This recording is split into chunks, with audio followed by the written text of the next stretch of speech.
Hi guys, आप लोग कैसे हैं? आई होप कि अच्छे होंगे। मैं भी अच्छा हूं। चलो आज क्लास स्टार्ट करते हैं हम लोग 7th हिस्ट्री क्लास। इससे पहले 6 क्लास का कंप्लीट हो चुका है हिस्ट्री। आप उसको जाके चैनल में जाके देख सकते हैं। ओके, सबसे पहले मेरा ही चैनल आता है HR टीचर्स एकेडमी। जाके सर्च करना है, पहला ही ऑप्शन में आपको आ जाएगा। उसमें क्लिक करके प्लेलिस्ट बना हुआ है, उसमें जाके आप देख सकते हैं। तो चलिए स्टार्ट करते हैं 7th क्लास। इससे पहले और एक बात कि अगर किसी को भी अगर सीटेट्स नोट्स लेनी है, ये सेकंड पेपर के लिए है। सेकंड पेपर या फर्स्ट पेपर, कोई भी पेपर को अगर लेना है तो इस नंबर पे आप व्हाट्सअप मैसेज करके आप पूछ सकते हैं क्या प्रोसेस है, किस तरह से आपको मिलेगा नोट्स। चलो 8877624406 इस नंबर पे व्हाट्सअप मैसेज करके आप ले सकते हैं। 8877624406। चलिए स्टार्ट करते हैं हम लोग। 8वीं सदी के मध्य में एक राष्ट्रकूट प्रधान दंती दुर्ग ने अपने चालुक्य और स्वामी के अधीनता से इनकार कर दिया। उसे हराया और हरिश्च गर्भ सोने का गर्भ नामक एक अनुष्ठान किया। नेक्स्ट आपका यह अनुष्ठान ब्राह्मणों की सहायता से सम्मान किया जाता था। तो यह माना जाता था कि इसके याजक जन्म का क्षत्रिय न होते हुए भी क्षत्रिय के रूप में दोबारा क्षत्रिय प्राप्त करे लेगा। नेक्स्ट पॉइंट है आपका का दम्भ मायूरमेल और गुर्जर प्रतिहार हरिश्चंद्र बहमल थे, जिन्होंने अपने परंपरागत पेशों को छोड़कर सत्र को अपनाया। नेक्स्ट आपका है राज्यों में प्रशासन। तो इन नए राजाओं में कई ने महाराजा धीराज राजाओं के राजा जो त्रिभुवन चक्रवर्तीन जो 3 भुवनों का स्वामी और इसी तरह के अन्य भारी भरकम उपाध्याय धारक हैं। नेक्स्ट आपका है राजा लोग प्रायः ब्राह्मणों को भूमि अनुदान से पुरस्कृत करते थे। धर्म पात्रों पर अभिलेख होते थे और जो भूमि पाने वाले को दे दिए जाते थे। नेक्स्ट आपका है 12वीं शताब्दी में एक बृहत सांस्कृतिक काव्य भी रचा गया और जिसमें कश्मीर पर शासन करने वाले राजाओं के इतिहास दर्ज है कि वह कल्याण नामक एक रचनाकार द्वारा रचा गया। नेक्स्ट आपका है धन के लिए युद्ध। तो एक विशेष रूप से छावनीय क्षेत्र था गंगा घाटी के कनौज नगाए। गुर्जर प्रतिघर और राष्ट्रकूट और पालवांश के शासक नदियों से कनौज के ऊपर नियंत्रण को लेकर आपस में लड़ते रहे। चूंकि इस लंबी लड़ाई में 3 पक्ष थे, इसीलिए इतिहासकारों ने प्रायः इसकी चर्चा त्रिपक्ष संघर्ष के रूप में की। अफगानिस्तान के गजनी का सुल्तान महमूद ऐसे शासकों में से सबसे प्रसिद्ध है। वह लगभग हर साल उप महाद्वीप पर हमला किया करता था। उसका निशान थे कि संपन्न मंदिर, जिसमें गुजरात का सोम मंदिर शामिल था। महमूद जो धन उठा ले गया, उसका बहुत बड़ा हिस्सा गजनी में इसका वैभवशाली राजधानी के निर्माण के लिए खर्चा किया। नेक्स्ट आपका है कि सुल्तान महमूद ने उपमहाद्वीप का लेखा जोखा लिखने का काम एक विद्वान अल बेरूनी को सौंपा और उसकी अरबी में लिखी कृति किताब अल हिंद आज भी इतिहासकारों के लिए एक महत्वपूर्ण स्रोत है। नेक्स्ट आपका है चोल मंदिर सिर्फ पूजा आराधना के स्थान नहीं थे, वे आर्थिक, सामाजिक और सांस्कृतिक जीवन के केंद्र भी थे और मंदिर के साथ जुड़े हुए शिल्पों में सबसे विशिष्ट था कांस्य के प्रतिमाएं बनाने का काम। चोल कांस्य प्रतिमाएं संसार के सबसे उत्कृष्ट कांस्य प्रतिमाएं गिनी जाती थी। नेक्स्ट आपका है चोल राज्य। राजा राज प्रथम जो सबसे शक्तिशाली चोल शासक माना जाता था 905 में राजा बना। नेक्स्ट आपका है राज के पुत्र राजेंद्र प्रथम ने उसकी नीतियों को जारी रखा और उसकी गंगा घाटी, श्रीलंका तथा दक्षिण पूर्व एशिया के देशों पर हमला भी किया। इन अभियानों के लिए उसने जल सेना भी बनाई। नेक्स्ट आपका है साम्राज्य का प्रशासन।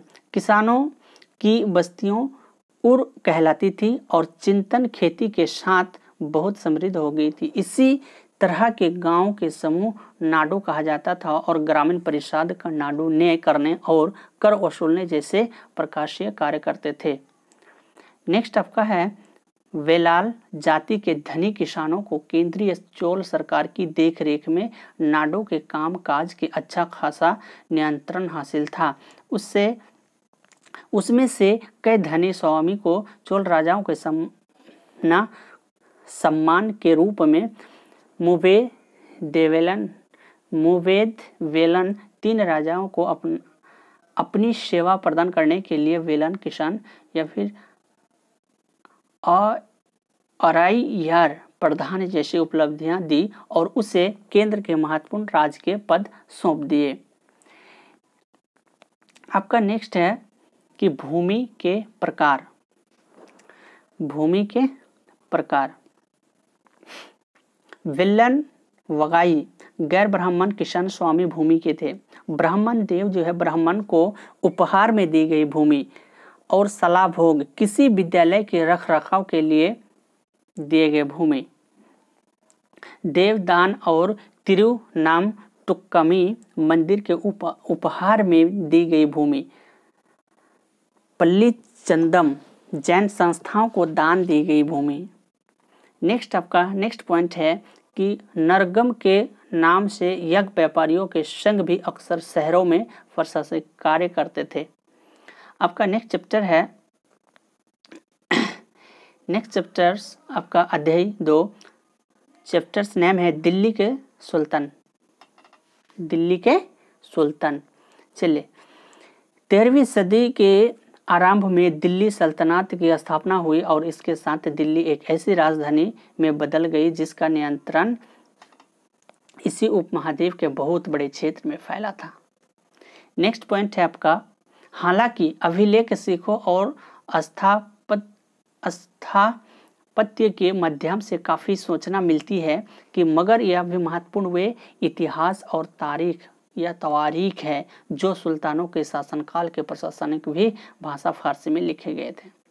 नेक्स्ट आपका है तवारीख के लेखक सचिव और प्रशासक कवि और दरबारियों जैसे सुशिक्षित व्यक्ति होते थे जो घटनाओं के वर्णन भी करते थे और शासकों को प्रशासन संबंधी सलाह भी देते थे।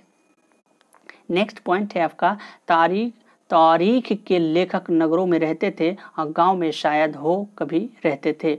नेक्स्ट पॉइंट है वे अक्सर अपने इतिहास सुल्तानों के लिए उसमें ढेर सारे इनाम और इकराम पाने की आशा में लिखा करते थे।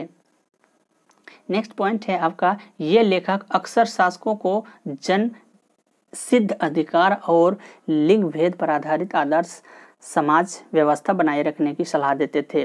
नेक्स्ट पॉइंट है आपका सन 1236 में सुल्तान इल्तुतमिश की बेटी रजिया सिंहासन पर बैठी और उस युग के इतिहासकार मिनहाज ये सिराज के स्वीकार किया कि वे अपने सभी भाइयों के अधिक योग्य और समक्ष थी। नेक्स्ट पॉइंट है आपका मिनहाज ये सिराज का सोचना था कि ईश्वर ने जो आदर्श समाज व्यवस्था बनाई थी उसके अनुसार स्त्रियों को पुरुषों के अधीन होना चाहिए और रानी का शासन इस व्यवस्था के विरुद्ध जाना था। नेक्स्ट पॉइंट है रजिया को 1240 में सिंहासन पर से हटा दिया गया। नेक्स्ट आपका है रजिया ने अपने अभिलेख तथा सिक्कों पर अंकित करवाया कि वह सुल्तान इल्तुतमिश की बेटी थी। अब पढ़ेंगे खिलजी और तुगलक वंश के अंतर्गत शासक। पहला पॉइंट है दिल्ली के आरंभिक सुल्तान विशेषकर इल्तुतमिश संतों और जमींदारों के स्थान पर अपने विशेष मुगालों को सूबेदार नियुक्ति करना अधिक पसंद करते थे और इन गुलामों को फारसी के बंदगाह कहा जाता था। नेक्स्ट पॉइंट आपका है उस समय 3 के कर लेते थे। फर्स्ट आपका कृषि पर जिसे खराज कहा जाता था और दूसरा मवेशियों पर और तीसरा घर पर कर लिया करता था।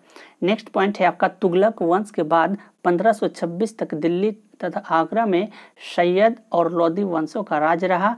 तब तक जौनपुर, बंगाल, मालवा, गुजरात, राजस्थान तथा पूरे दक्षिण भारत में स्वतंत्र शासक उठ खड़े हुए थे और उसकी राजधानी समृद्ध थी और राज्य फल फूल रहे थे। और इसी काल में अफगान और राजपूतों जैसे नए शासक समूह में भी उभरे। नेक्स्ट चैप्टर है आपका अध्याय 3, चैप्टर्स नेम मुगल साम्राज्य। इसके पहला पॉइंट है मुगल 2 महान शासक वंशों के वंशज थे। माता की ओर वे चीन और मध्य एशिया के मंगोल शासक चंगेज खां के उत्तराधिकार थे। नेक्स्ट पॉइंट आपका है पिता की ओर से ईरान, इराक और वर्तमान तुर्की के शासक तैमूर वंशज थे। नेक्स्ट पॉइंट है आपका मुगल अपने को मंगोल और मुगल कहलवाना पसंद नहीं करते थे। ऐसा इसीलिए था क्योंकि चंगेज खां से जोड़ी मृत्युओं सैकड़ों व्यक्तियों के नरसंहार से संबंधित थी। नेक्स्ट पॉइंट है आपकी दूसरी ओर मुगल तैमूर के वंश होने पर गर्व का अनुभव करते थे और ज़्यादा इसीलिए क्योंकि उन्हें उनके इस महान पूर्वज ने 1398 में दिल्ली पर कब्जा कर लिया था। नेक्स्ट पॉइंट है आपका मुगल सैन्य अभियान। प्रथम मुगल शासक बाबर जो 1526 से लेके 1530 ने जब 1494 में फरघाना राज्य का उत्तराधिकार प्राप्त किया तो उसकी उम्र केवल 12 वर्ष की थी और गंगोलों की दूसरी शाखा उन बेगों के आक्रमण के कारण उसे अपने पैतृक गद्दी छोड़नी पड़ी। नेक्स्ट है आपका बाबर 1526 से लेकर 1530 ने जो 1526 में पानीपत के मैदान में इब्राहिम लोदी एवं उसके अफगान समर्थकों को हराया। और नेक्स्ट पॉइंट है 1527 में खनवा में राणा संगा और राजपूत राजाओं और उनके समर्थकों को हराया। नेक्स्ट पॉइंट है आपका 1528 में चंदेरी में राजपूतों को हराया। अब चलते हैं हुमायूं 1530 से लेकर 1540 एवं 1555 से लेकर 1556। हुमायूं के भाई मिर्जा कामरान की महत्वाकांक्षाओं के कारण हुमायूं अपने अफगान प्रतिद्वंदियों के सामने फीका पड़ गया।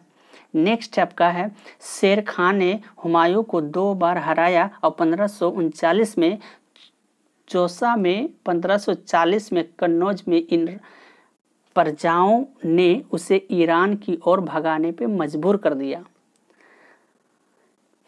अब है अकबर 1556 से लेके 1605 ईस्वी में 13 वर्ष की आयु में सम्राट बना। 13 वर्ष की आयु में सम्राट बना कौन? अकबर।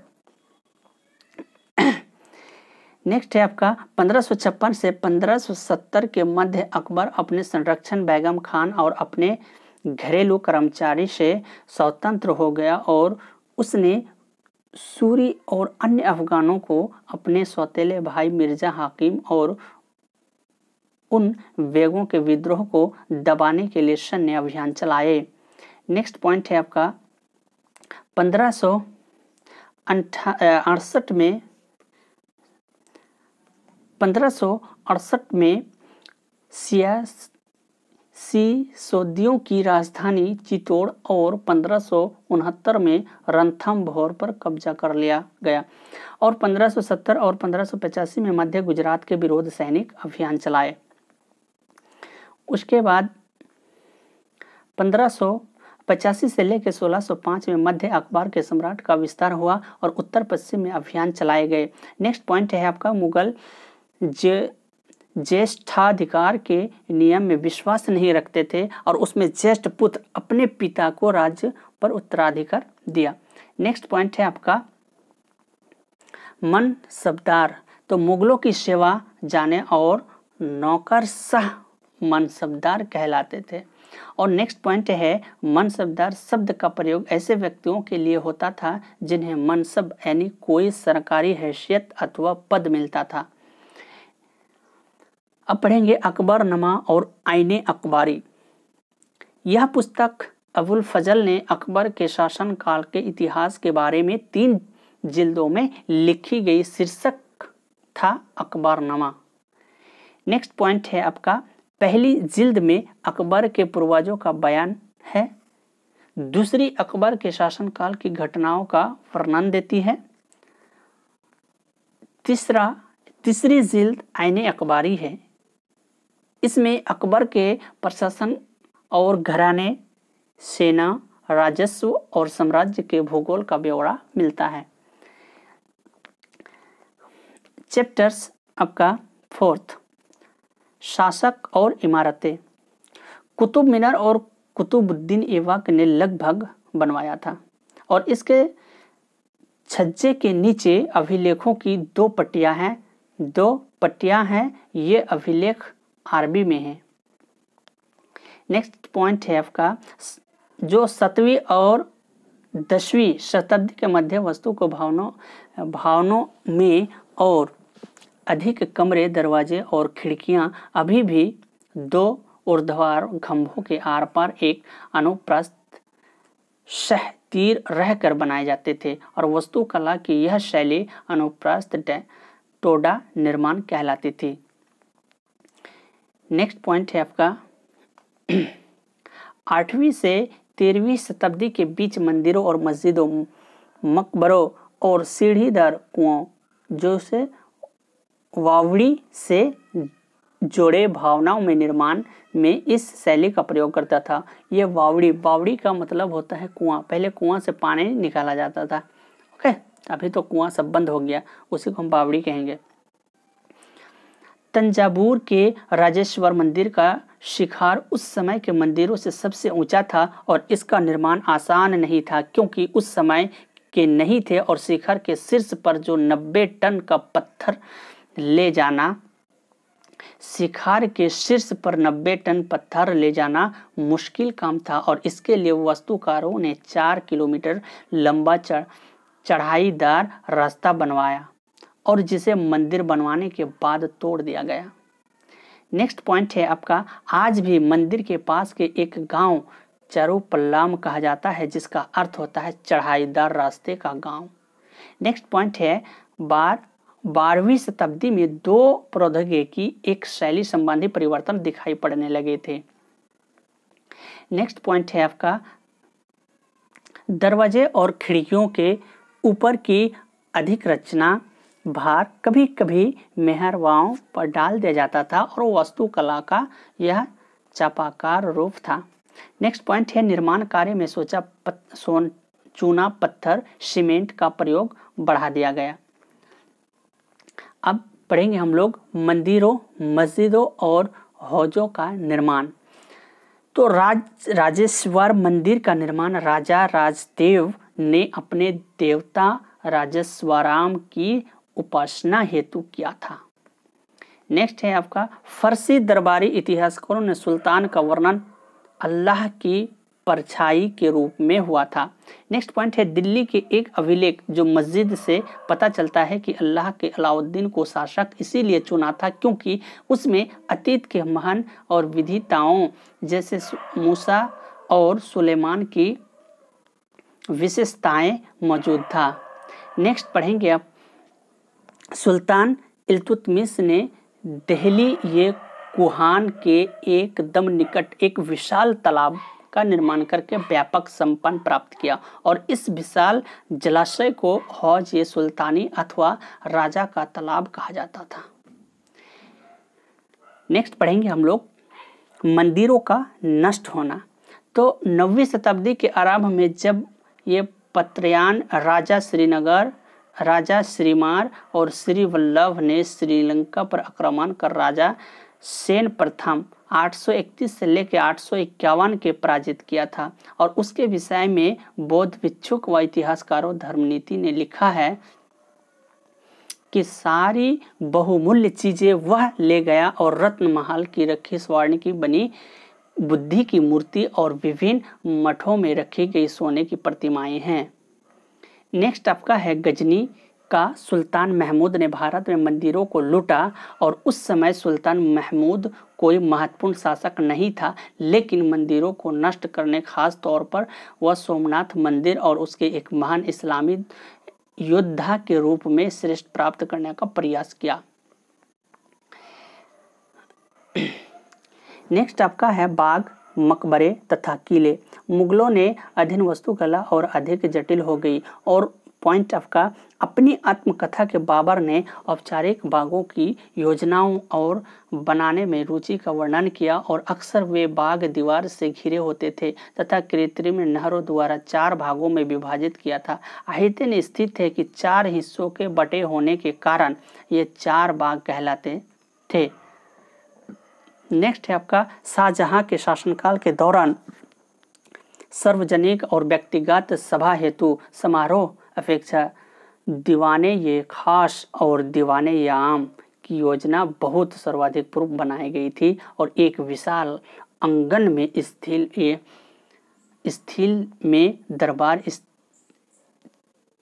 चिहिल सुतून अथवा 40 खंभों के सभा भवन भी कहलाते हैं। नेक्स्ट आपका है शाहजहां बादशाह के सिंहासन के पीछे सितारा दूर के जड़ाव काम की एक श्रृंखला बनाई गई थी, जिसमें पौराणिक यूनानी देवता ऑर्फियस को वीणा बजाते हुए चित्रण किया गया था। नेक्स्ट आपका है पित्रा दूरा।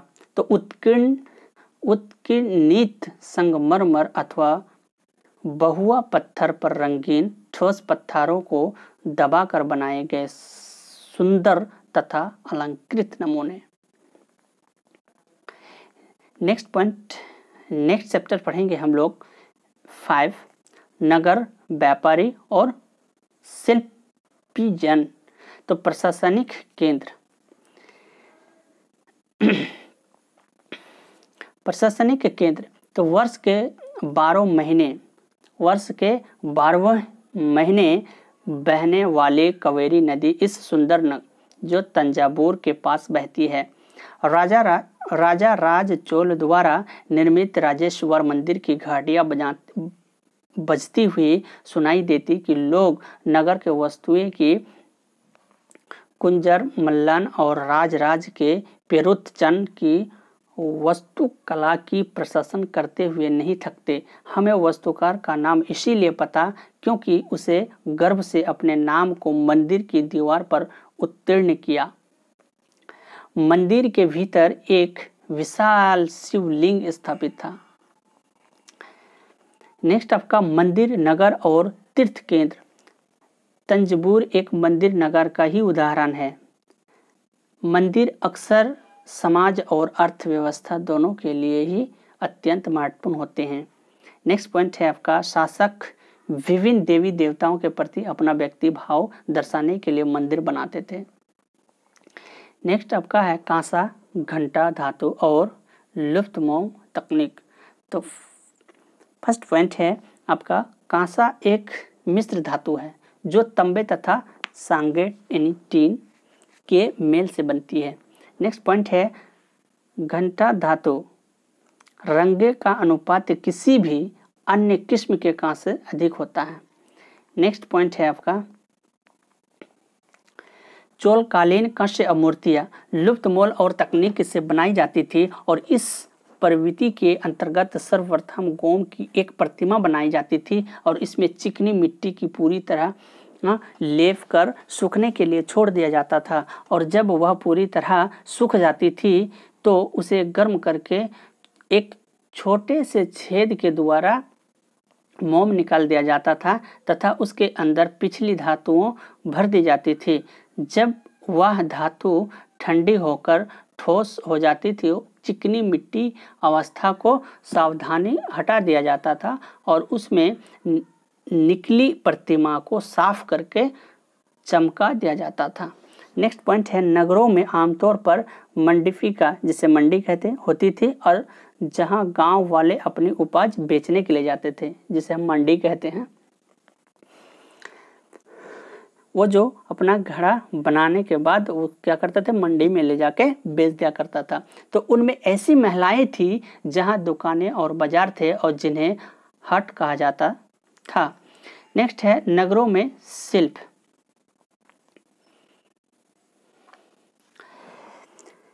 विदर के शिल्पकार तांबे तथा चांदी में जड़ाई के काम के लिए इसमें अधिक प्रसिद्ध थे, इसलिए शिल्प का नाम ही बिदरी पड़ गया। और पंचम अर्थात विश्वकर्मा समुदाय, जिसमें सुनकर, कुशेरे, लोहार, राजमिस्त्री और बढ़ाई शामिल थे। मंदिरों के निर्माण के लिए आवश्यक थे कि इसके अलावा राजमहलों, बड़े बड़े भवनों और तालाबों तथा जलाशयों के निर्माण में भी अपनी महत्वपूर्ण भूमिका अदा करते थे। इसी प्रकार सालियार था, जो कैकोलार जैसे बुरोनार जैसे ब्रोनकार भी इस समृद्धशाली समुदाय बन गए थे और वे मंदिरों को भारी दान दक्षिणा दिया करते थे। नेक्स्ट चैप्टर पढ़ेंगे हम लोग 6, जनजातियां, खाना दोष और एक जगह बसे हुए समुदाय। पॉइंट है आपका, उपमहाद्वीप के कई साम्राज्य ब्राह्मणों द्वारा सुझाए गए सामाजिक नियमों और कर्मकांडों का नहीं मानते थे और नहीं वे कई असमान वर्गों से विभाजित करते थे। अक्सर वे समाजों और जनजातियां कहा जाता था। पॉइंट है कि कुछ जनजातियां खानाबदोश थी और वे एक जगह से दूसरी जगह घूमती रहती थी। जनजाति समूह संयुक्त रूप से भूमि और चारागाहों पर नियंत्रण रखते थे। नेक्स्ट पॉइंट है, जनजातीय लोग भी लिखित दस्तावेज नहीं रखते थे, लेकिन समृद्ध रीति रिवाजों और वचित मौखिक परंपराओं का संरक्षण करते थे। ये परंपराएं हर नई पीढ़ी को विरासत मिलती थी। आज के इतिहासकार जनजाति का इतिहास लिखने के लिए इन वचित परंपराओं के इस्तेमाल करने लगे हैं। नेक्स्ट है, उत्तर पश्चिम में एक और विशाल शक्तिशाली जनजाति थी जो बलोच। ये लोग अलग अलग मुखिया वाले कई छोटे छोटे कुले में बांटे हुए थे। नेक्स्ट पॉइंट है आपका कि पश्चिम हिमालय में गड्ढी और गडरियों की जनजाति रहती थी। उपमहाद्वीप में सुदूर उत्तर पूर्वी भाग पर भी नागा, अहोम और कई दूसरी जनजातियां का पूरी तरह प्रमुख था। नेक्स्ट पॉइंट है, बंजारा लोग सबसे महत्वपूर्ण व्यापारी खानाबदोश थे। उनका खाका यानी डांटा कहलाता था और सुल्तान अलाउद्दीन खिलजी बंजारों का इस्तेमाल नगर के बाजारों पर अनाज के ढुलाई के लिए करते थे। नेक्स्ट आपका है गोंड। तो गोंड लोग गोंडवाना नामक वन प्रदेश में रहते थे और स्थानांतरित कृषि करते थे। नेक्स्ट पॉइंट है कि इन राज्यों में प्रशासनिक व्यवस्था में केंद्रीय हो रही है और राज्य गदों के विभाजन करते थे। हर जगह किसी खास गोंड कुल के नियंत्रण थे और ये पुनः 84 गांवों की इकाइयों में विभाजित होते थे। इन्हें 84 कहा जाता था। 84 के विभाजन जो बरहोतों में होता था, जो 12 गांवों को मिलाकर बनाते थे। नेक्स्ट पॉइंट है कि गढ़ का टंगा एक समृद्ध राज्य था और इसमें हाथियों को पकड़ने और दूसरे राज्यों से उनका निर्यात करने का व्यापार में खासा धन कमाया, यानी बहुत सारा धन कमाया। अब पढ़ेंगे हम लोग अहोम। तो अहोम लोग मौजूदा म्यांमार से आकर 13वीं सदी में ब्राह्मण घाटी में आ बसे। अहोम जो है, पिछला वाला क्वेश्चन जो है पूछा गया है, क्वेश्चन है ये सीटेट में पूछा गया अहोम के बारे में।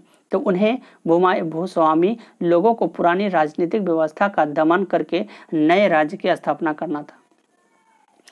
नेक्स्ट पॉइंट है कि अहोम राज्य जो बेगार पर निर्भर निर्भर था और राज्य के लिए जिन लोगों के जबरन काम लिया जाता था वे पाइक कहलाते थे। अहोम राज्य कुलों में विभाजित था जिन्हें खेल कहा जाता था और वहाँ दस्तकारों की बहुत कम जातियाँ थी।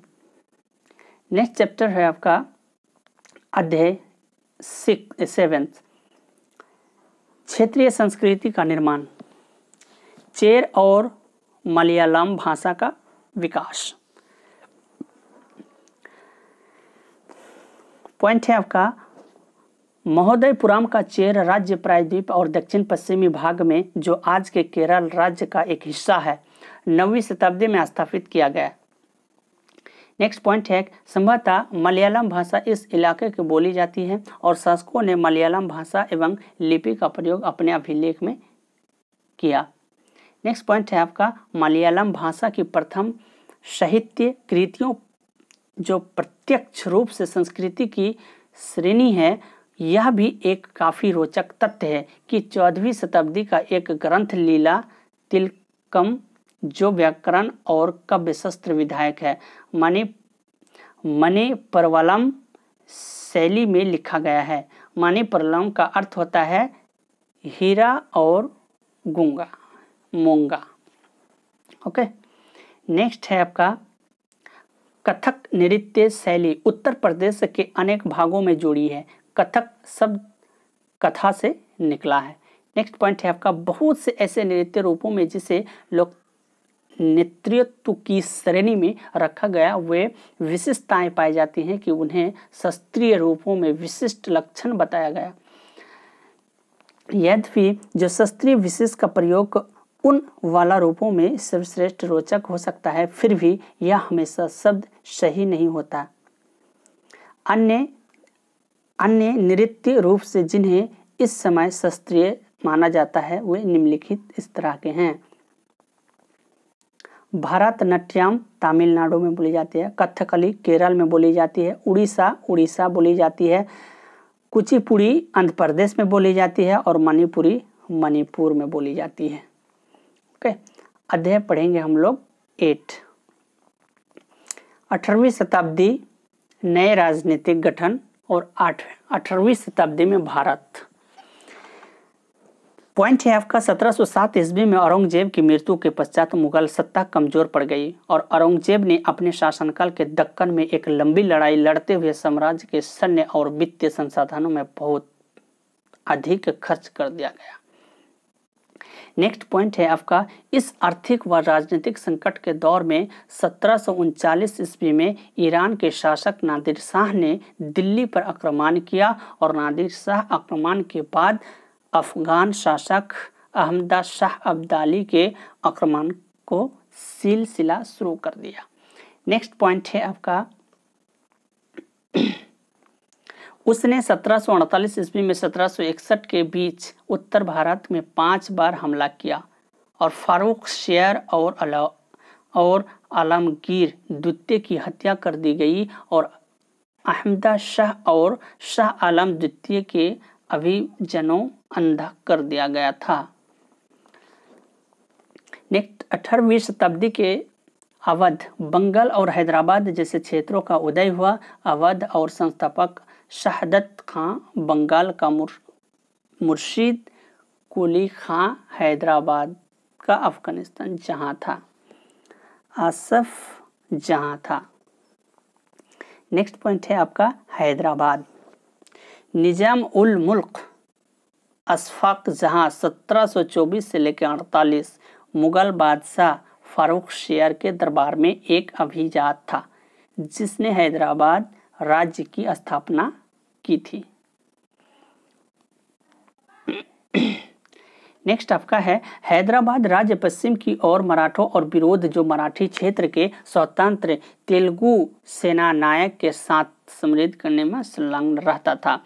नेक्स्ट पॉइंट है कि पूर्व दिशा में जो निजामुल मुल्क अशफ जहां कोरोमंडल तट पर स्थित वस्त्रोत्पादक धन संपन्न क्षेत्र पर अपना नियंत्रण प्राप्त करने की तवाकांक्ष रखता था पर उस क्षेत्र में ब्रिटिश शक्ति की उपस्थिति के कारण रोक लग गई। अवध बुरहान उल मुल्क ने अवध क्षेत्र के मुगल प्रभाव को कम करने का कोशिश करते चलते मुगलों ने द्वारा नियुक्त अधिकारियों की संख्या कटौती कर दी। नेक्स्ट पॉइंट है कि जो राजस्व का ठेका सबसे ऊंची बोली लगाने वाले इजारेदार को देता था और इजारेदार राज्य को ठेके की रकम को भुगतान का वजन देते थे। बंगाल मुर्शिद अली खां के नेतृत्व में बंगाल धीरे धीरे मुगल नियंत्रण के अलग हो गया और अली वर्दी खां के शासनकाल में जगत सेठ का साहूकार घराना अत्यंत समृद्धशील हो गया। नेक्स्ट आपका है मराठा। तो शिवाजी की मृत्यु के पश्चात मराठा राज्य में प्रभावी शक्ति और चित्पावन ब्राह्मणों के एक परिवार के हाथ में रही, जो शिवाजी के उत्तराधिकार के शासनकाल में पेशवा, जो प्रधानमंत्री को कहते हैं, के रूप में अपनी सेवा देते रहे और पुणे मराठा राज्य की राजधानी बन गए। चलिए, आई थिंक ये चैप्टर हमारे ख़त्म होते हैं और क्लास 6 कंप्लीट हो चुका है। अगर नहीं देखे तो आपको जाके देख लीजिए। ये 7th का लेक्चर कंप्लीट हो गया है, 7 का हिस्ट्री कंप्लीट हो गया। इसके बाद 8वीं यानी 8 क्लास का आने वाला हिस्ट्री है।